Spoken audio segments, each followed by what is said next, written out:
You ever see a big headline about a company's record profits and just kind of wonder what's really going on behind that number? Well, that's exactly what we're going to do today.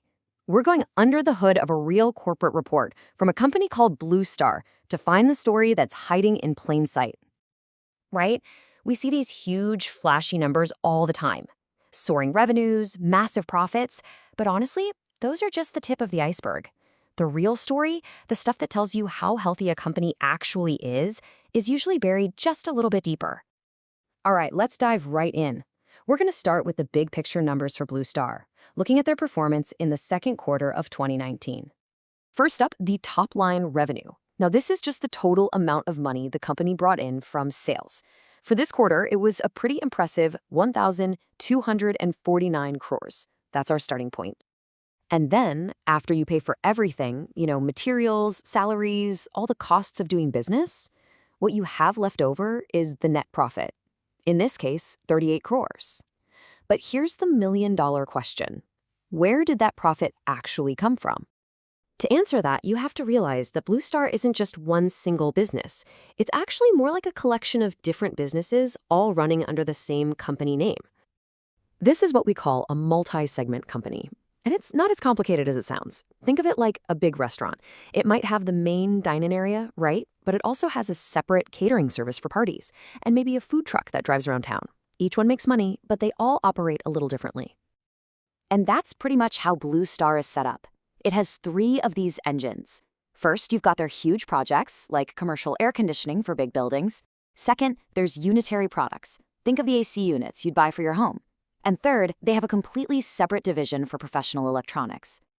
So now that we know about these 3 different parts, let's see how much each one contributed to that big revenue number we saw at the beginning. Let's break it down. Okay, wow, look at this. It's not even close, is it? That commercial AC business on the left is a monster, bringing in 784 crores. That's more than the other 2 combined. And then you look all the way to the right at professional electronics. It almost looks tiny in comparison. The takeaway here is crystal clear. When it comes to sales, that commercial AC business is the undisputed heavyweight champion. Now, you'd naturally think, okay, that's where all the profit must be coming from too, right? Well, let's see about that.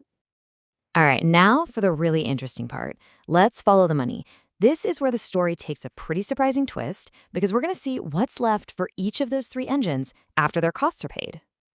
And there it is. This is the hidden story.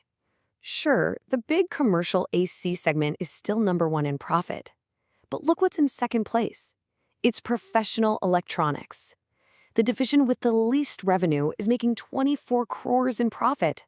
That is double the profit of the unitary products division, which had way more sales. So what does this tell us? It's a huge lesson, really. The biggest part of a company isn't always the most profitable.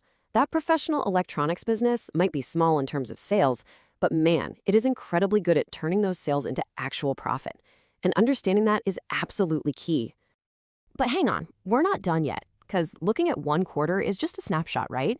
To really get what's going on with a business, we need to zoom out a bit and see how things change over time. Let's just focus on that unitary products segment for a second, the home ACs.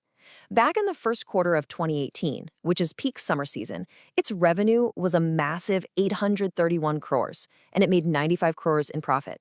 But then look at our quarter, Q2 of 2019, which is post-summer. Both revenue and profit just fell off a cliff.